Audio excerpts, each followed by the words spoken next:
Bueno, Está. este ya está grabando. Ya también. ¿Ah, ya lo pusiste? ¿Listo? Ok. Entonces, regresamos la pausa. Tú abres con la pregunta. ¿Para dónde va la maestra? ¿Listos? Nada. ¿Distrito 9? 9 local. ¿Qué tal, amigos? Después de la pausa, regresamos con la invitada priista, porque siempre decían que ¿dónde estaban los del PRI? Ya llegó la del PRI. La maestra Hortensia Noroña, estamos en su oficina, en una entrevista muy buena para hacer para dónde va, y enseguida continúa el director de Educación Política, me equivoqué. No, está bien, porque te iba a decir, esta entrevista de todas maneras va a salir cuando ya están las campañas, ya Sí. podemos hablar libremente de... No, porque yo inicio campaña hasta marzo. Okay, entonces, ¿A poco? Sí, nosotros nada más tenemos que Entonces no podemos hablar de propuestas. No, propuestas para ¿dónde va? Pero sí puedo hablar de lo que estoy ¿Dónde va? haciendo en el Congreso. Ah, va, ok. Ah, entramos. ¿Puedes ir para ¿dónde va? No. Sí, sí puedo decir. Okay. Pero me puedes preguntar Bueno, qué iniciativas está trabajando ahorita en el Congreso. ¿Listos? ¿Qué tal, amigos? Después de la pausa regresamos. Aquí estamos en la oficina de la diputada Hortensia Noroña. Ya saben, manden mensajitos de WhatsApp, publiquen, den un like, y ya saben que esta página es única, porque la única es Calzón Quitado, y no tenemos invitaciones porque aquí está el bandido que le da el sello real. Vamos con el director de Calzón Quitado, Ángel Miranda, para que continúe con las preguntas de hoy, aquí con la diputada Hortensia Noroña. Bueno, maestra, pues antes que nada, continuamos, gracias por recibirnos, no teníamos el gusto de platicar contigo, eres un perfil y una persona excelente. Gracias. Y es muy ameno poder charlar porque platica uno como amigo, ¿no, bandido? Y a ver, del tema, fuiste diputada federal, ahorita eres diputada local plurinominal. Así es, yo encabecé las listas del Partido Revolucionario Institucional en el proceso del 2021 y ahorita estoy ocupando una en la Cámara de Diputados local. Nos ha tocado ver varias iniciativas porque nosotros finalmente como medio lo seguimos a todos y me tocó ver una que ahorita tiene mucha relevancia cuando fuiste presidenta de la Cámara, que fue la que tiene que ver con todo lo que es la ley que se hizo para que pudiera finalmente haber una paridad en los congresos con la mujer. ¿Nos podrías platicar un poquito? Sí, bueno, nos tocó una reforma electoral en donde planteamos la inclusión de varios grupos minoritarios en las listas de representación, la inclusión clara de los jaliscienses residentes en el extranjero, de las personas con discapacidad, de las personas ¿Migrantes? LGTB, los migrantes son los residentes en el extranjero. Ah, sí. Y no, yo hice una propuesta en ese momento en donde decía, los residentes en el extranjero, los migrantes deben de elegir ellos a quien los represente, porque ahorita los van a elegir cualquier persona que viva en el estado de Jalisco o fuera de ellos. O sea, van a elegir quien vive en Guadalajara, quien quiere que sea representante de los migrantes. Uno de ellos. Entonces, mi propuesta es que cada partido presentáramos un candidato migrante y de entre ellos el primero que ganara la mayoría solo de la votación de los migrantes y la segunda o la primera minoría fueran los dos diputados que entraran al Congreso y que aumentáramos un Congreso de 38 a un Congreso de 40, que no representaba ningún aumento presupuestal porque el presupuesto actualmente se tendría que dividir el mismo, nada más en lugar de 38 partes, en 40 partes que sepa, y sería todo. Que sepa, que los migrantes lo vean como un vínculo, que sepa la problemática de los que residen en el extranjero y que pueda aprobar y modificar las leyes en cuanto a la realidad de ellos. Mira, yo soy profesora, entonces siempre me caía muy gordo que las reformas educativas las hacían desde el escritorio sin tomar en cuenta la realidad de los maestros que estábamos en el aula. Entonces siempre me propuse que yo las iniciativas las iba a procurar construir con la gente que las tuviera que aplicar. Sí, entonces creo que en ese tema es igual con los migrantes. Yo que nunca he sido migrante, pues está muy complicado que sepa las problemáticas de ellos. ¿Quién mejor que ellos para presentar las iniciativas? ¿Y eso se logró? Eso no se logró, quedó nada más en que iba a ser uno más de 18 diputados que inscribiera uno en la lista, y también se avanzamos mucho en que se pudieran establecer con mucho tiempo los criterios para construir la paridad horizontal y vertical en las candidaturas a presidentes municipales y a diputados en el estado. Este es un tema muy complejo que cada vez lo hemos venido enredando más los partidos políticos, y que terminamos en que no tienen certezas, y a veces ya encaminado el proceso electoral terminan los institutos, en este caso el IEPC, en el caso federal el INE, emitiendo acuerdos abrogándose la facultad de legislar y cambiándonos las reglas a medio río. Entonces creemos que eso no se vale y procuramos hacer una reforma en ese sentido, en que hubiera reglas más claras y que las supiéramos con tiempo para ir preparando cuadros, para ir preparando escenarios y para llegar con los más competitivos, hombres o mujeres. Eso es muy bueno, porque los espacios de poder finalmente estaban segregados para la mujer. Ha sido una lucha que costó muchísimo tiempo, y los pocos que habían al inicio de que se empezó con la paridad eran utilizados como Juanitas.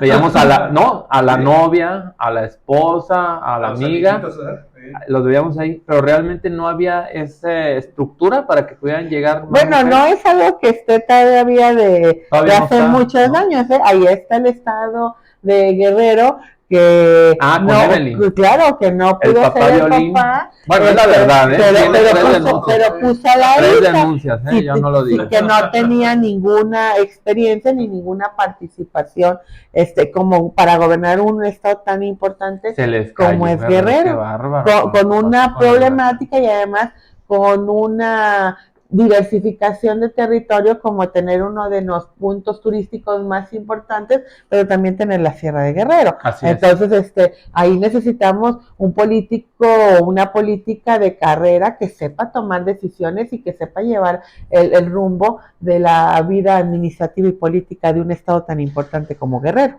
Así es. Ay, nomás que ahí entraríamos a otro tema. Pues ahí va. Ya sería otro tema para otra charla, pero entraríamos dentro de la democracia, cómo se utilizan los medios para incidir en la población, y es donde uno no ve a veces, o sea, las masas de cantidades de gente que votan por los partidos a veces, y que desgraciadamente a veces no conocen las cosas, pues. Sí, por supuesto, o sea, creo que uno de los grandes retos que tenemos los políticos es que cada vez el voto sea mucho más razonado, mucho más estudiando, comparando propuestas, y mucho menos utilizando padrones de apoyos sociales. Esa es una práctica que se le criticó mucho a mi partido. Sí. Que siempre se le señaló que el PRI utilizaba los padrones de beneficiarios sociales para ganar elecciones. Y creo que eso fue repudiado por todos los partidos políticos. Lo que no se vale es cuando tú dijiste que una práctica era mala, era incorrecta, utilizaba la desigualdad para apoderarse de espacios políticos, tú esa misma práctica la utilices cuando llegues al gobierno. Una persona, lo peor que tiene en este mundo y en la política mucho más, es la falta de congruencia. Si uno dice que va a luchar por una cosa, tiene que hacer los cambios cuando llegue al poder. Pero otra de mis grandes luchas, en la que estoy muy comprometida, y ojalá un día podamos platicar, es el tema de la seguridad. Quiero platicarles de una iniciativa que presenté. No, pues ahorita es el momento. Que presenté para que en Jalisco se tipificara el delito de reclutamiento. Ah, caray, ¿cuál es ese? El reclutamiento son aquellos jóvenes que de alguna manera el crimen organizado los recluta, pero terminas siendo no nada más víctimas de reclutamiento, sino también que los llevan a hacer algún acto criminal. Los obligan. Los obligan, exactamente. Entonces, normalmente se iba contra el reclutado.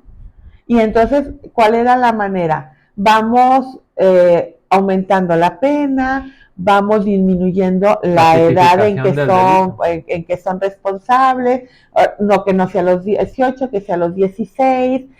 Yo lo que busco es que al adulto que reclutó a ese infante jalisciense sea el que se le castigue. Ah, ¿no es así? No. ¿Por qué no? Porque no existe el delito.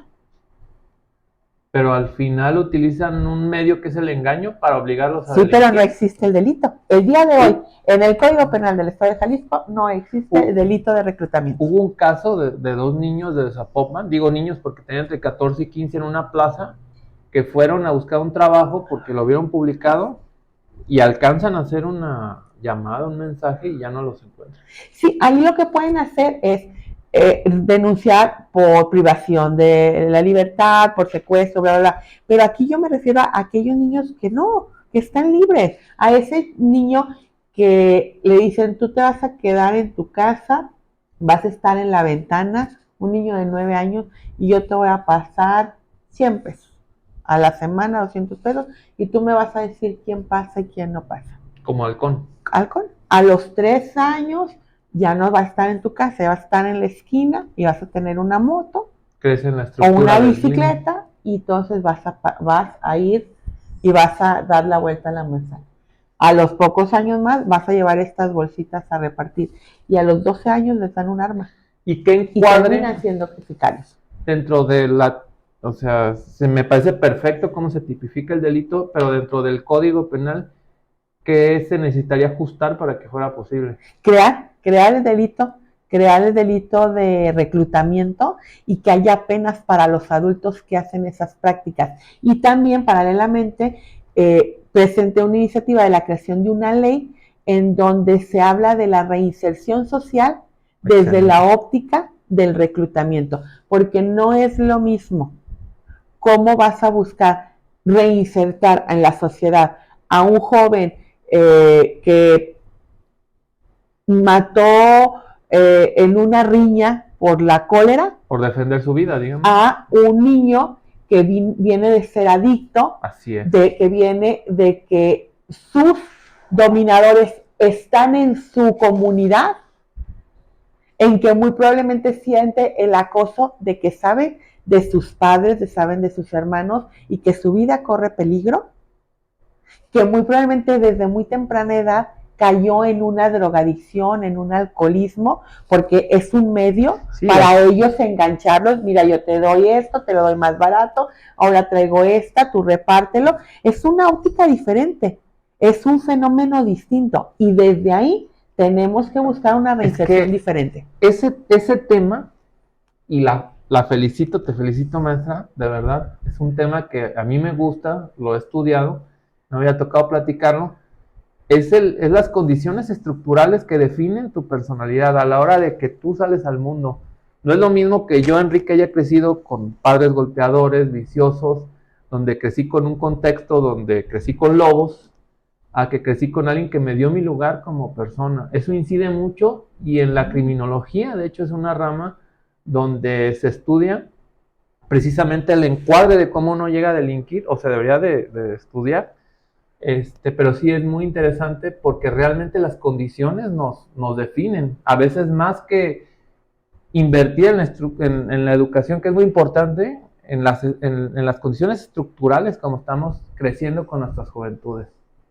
Claro, no es lo mismo un joven o un infante que se tiene que cuidar y tiene que cuidar a sus hermanitos él solo porque sus 2 padres tienen la necesidad de trabajar de 8 de la mañana a 8 de la noche y que los ve solamente para cenar, a una persona que tiene la posibilidad de que su mamá o su papá trabaje medio turno y en la tarde esté con él y le esté revisando o hagan juntos la tarea. Y no es lo mismo quien vive en un fraccionamiento en donde es una zona dormitorio, en donde los únicos que hay son niños todo el día, a quien vive en una colonia, en un barrio en donde hay actividad y movimiento de todo edades todo el día en las calles. nunca será lo mismo. Nada más para terminar, bandido, discúlpame.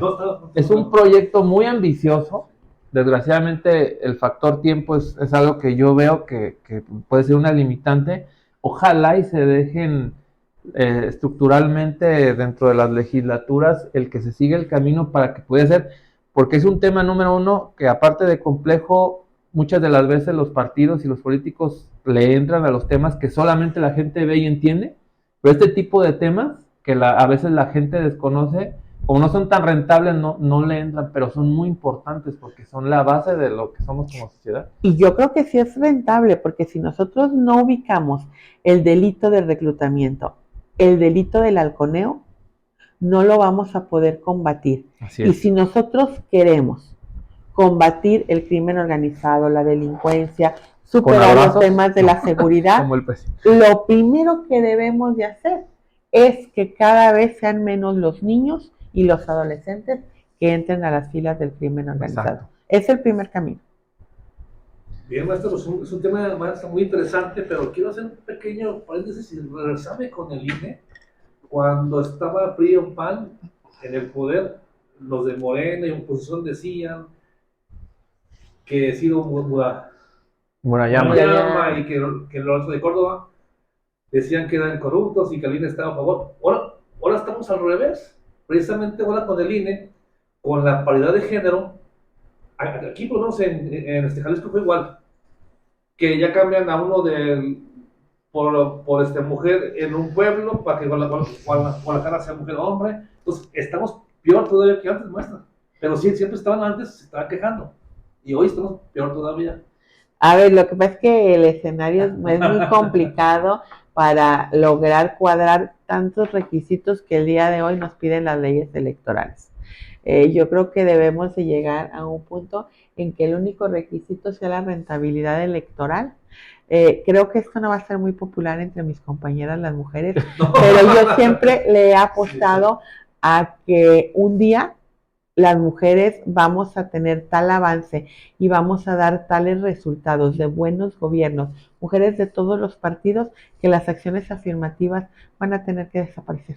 Eso siempre lo he apostado, siempre le seguiré apostando, y además confío porque sé que hay muchas mujeres que son muy eficaces, muy eficientes en la función pública y que además tienen una gran sensibilidad y una gran vocación en todos los partidos políticos, y a ellas son a las que les apuesto.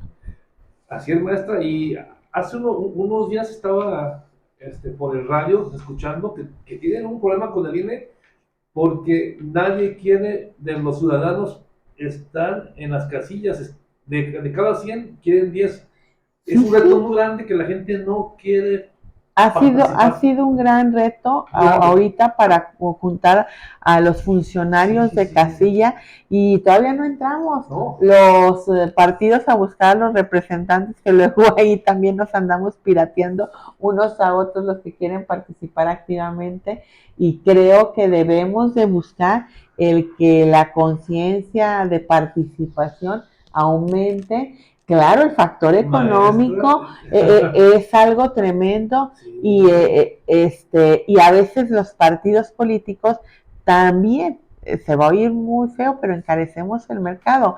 Es que el problema de aquí es que no nos vemos como un todo, como que jugamos en el mismo equipo y que el equipo es México. Entonces queremos todo polarizarlo, todo pelearlo, todo meterle el coraje, y no entendemos que si dividimos a México, si dividimos a los mexicanos entre los buenos, los malos, los chairos, los fifís, los conservadores, los liberales, el pueblo bueno y sabio, los corruptos, es tal división que a veces hay muchos que no sabemos en cuál encuadramos, en cuál de todos esos casilleros encuadramos, y luego dice uno, bueno, yo me deberé de llevar bien con el que está en la cajita B, o le puedo hablar al que está en la cajita C.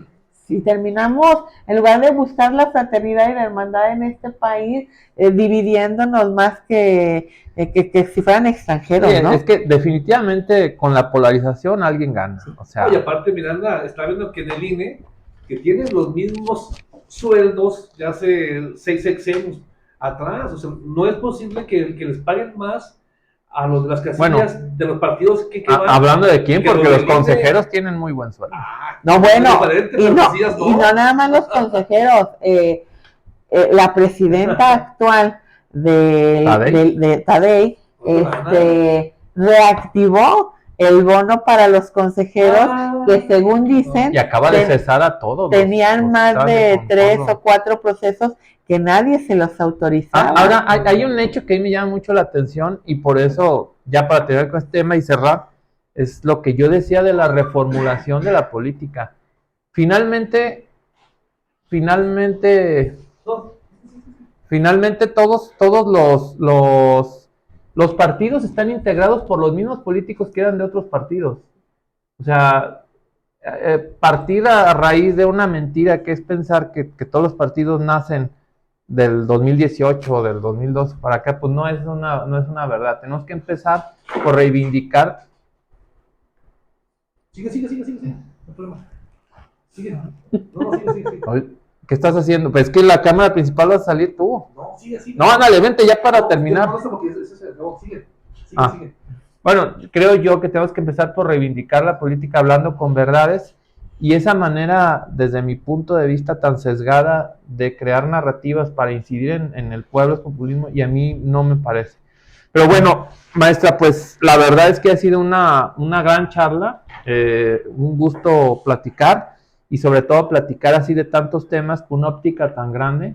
Nos da gusto poder encontrar políticos que, y lo digo definitivamente, tenemos muchos amigos en el PRI y el PAN, pero más allá de los partidos, que puedan desarrollar estos temas y que nos vamos con la confianza plena, finalmente, esto lo digo más como ciudadanos, de esa labor que se desarrolla en el Congreso. Creo que el labor del político, pero sobre todo de la mujer, es un ejemplo cómo se está desarrollando la política en tu caso, maestra. Yo les agradezco mucho. A mí, yo amo la función pública. Es un tema que me apasiona. El buscar consensos, el buscar los puntos de coincidencia, es algo en lo que yo creo que es la riqueza del ser humano. Creo que todos tenemos visiones diferentes del cómo, pero todos tenemos una visión del qué, igual que es que México le vaya mejor, que México esté mejor. Y yo pues me dedico y tomé en un momento de mi vida la decisión de dedicarme a esto de manera profesional y además entiendo y sé la responsabilidad de mis decisiones, porque una decisión que yo tome incide en el bienestar de muchos seres.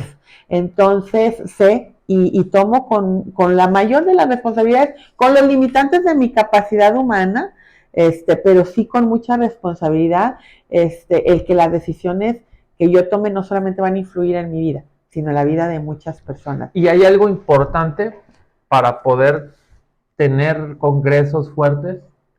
Yo pienso que el papel del político debe de ser como el del médico o el del abogado, o sea, profesionalizar la labor, que los perfiles que lleguen a ejercer política sean perfiles con capacidad de todos sentidos para poder desarrollar un trabajo así. Y en ese sentido, creo yo que sí se debe de hacer carrera política y que se debe de honrar la palabra de la persona que se dedica a esto y no desmitificarlo, porque pareciera ahorita que el que es político, el que se dedica a la política, ¡ay no, que ya hace eso! O sea, no tenemos que empezar por entender que el político es parte de nuestro ADN como sociedad y reconocerlo y reivindicar su labor, como es tu caso, maestra. Gracias. Que es una labor importante que se hace por la sociedad y por Jalisco, ¿no, amigo? Oye, pero antes del tema, no nos podemos ir sin hablar del tema del ODG. Claro, excelente. Y aparte, un tema más todavía. Maestro, ¿cómo está el tema de la ODG? Que por fin ya les aprobaron su presupuesto para que ya no estén peleando. Pues. Vimos que todos traen camisetita ya de la ODG, ya subieron sus videos. Ya está. No, el presupuesto constitucional, o sea, ese es el que se aprobó. Y los 40 millones ya está atrás. Bueno, creo que va a haber un desistimiento por parte de la ODG. Efectivamente, esta legislatura creo que ha dejado historia en dos temas. el presupuesto constitucional al Poder Judicial y el presupuesto constitucional a la Universidad de Guadalajara. Y creo que es muy importante porque justamente es un paso para el fortalecimiento de las instituciones. Yo creo que todo lo que abone a que las instituciones tengan certidumbre, tengan independencia, tengan autonomía, es muy positivo. Y el Poder Judicial necesitábamos fortalecerlo. No tiene esto que ver, ni debemos de renunciar a una fiscalización profunda de en qué se utilizan esos recursos. Pero no podemos partir siempre de la desconfianza de que se utilicen mal los recursos. Uno debe de confiar y de partir en que los recursos se van a utilizar bien, revisar, estar al pendiente, pero sí es importante que instituciones tan importantes como la Universidad de Guadalajara y un poder de este estado de Jalisco tengan la certeza de cuánto es el dinero del que van a poder disponer cada año. Y efectivamente en esta semana aprobamos ese presupuesto constitucional para que la UDG sepa el piso que va a tener cada año. Bien, maestra, pues estamos ya casi en la recta final del programa, pero tengo que preguntarle para dónde va la diputada Hortensia en el 2024, las elecciones que vienen. Bueno, yo me acabo de registrar ante el Instituto Electoral de Participación Ciudadana. La Alianza Fuerza y Corazón por Jalisco me está postulando para el Distrito 9 local y espero muy pronto poder compartir mis propuestas con los electores del Distrito 9. Es en la zona más o menos para hacer un amplio cuadrante. Los límites serían Alcalde, la Circunvalación y José María Iglesias, y limitando en Tonalá y en Zapopan. Huentitán, Lomas del Paraíso, la Monumental, la Colonia Independencia, sí. Oblato, Santa Cecilia, el Betel, esa zona. Distrito 9, maestro. Distrito 9. Se me hace como que recuerdo que hubo una diputada del PRI que fue... Nakamura, ¿no? Es la diputada de ahí, ¿no? Eterna diputada y ahora eterna con los de Morena, pero acuérdense que nos buscan el poder, maestro. No. Bueno, hay alguna figura femenina dentro de mi partido que tuvo tantas faltas de oportunidades que logró la jubilación de pensiones de esas faltas de oportunidades. Imagínense nomás. Sí, claro. Diputada Saltón. Pues maestra, son temas para otro programa. Ángel Miranda, ¿algo más si quieras agregar al tema que está? No, agradecer, muchas gracias. Finalmente, si ya están viendo esta entrevista, pues fue una entrevista muy amena. Y pues por aquí nos vemos. Invitada al set con el bandido, maestra, para que platiquemos de todos los temas ahora que ya entremos en la contienda. Y va a ser un gusto volver a vernos y volver a platicar de política ya con propuestas definidas, ahora que sabemos que también pues vas al Distrito 9. Así es, muchas gracias. Pues, diputada Hortensia, le damos las gracias por el tiempo, su espacio, que venimos a su oficina, por el tiempo. Muchas gracias. ¿Te invitar a hacer? Claro que con sí, la con mucho gusto. Aquí también el director de política que está invitado. Va a ser un tema bueno, ya estamos en campaña. Claro el set es el bandicet, nomás sale el bandido ahí. Diputada, gracias por el tiempo y espacio. Gracias por el espacio. Gracias a todos. Amigos, no se pierdan Política Calzón Quitado, grandes perfiles que están construyendo Jalisco. Amigos, no se lo pierdan, próximamente la invitada especial del PRI por el 9, con el bandido del programa, Calzón Quitado, bandido político, las páginas hermanas, no hay imitaciones, porque aquí tiene un sello muy original, que es la verdad de la política, la verdad con el bandido, Calzón Quitado. Saludos. Para todos aquellos piratas. Es que nosotros empezamos hace 4 años, o sea, y empezamos en Zapopan nada más.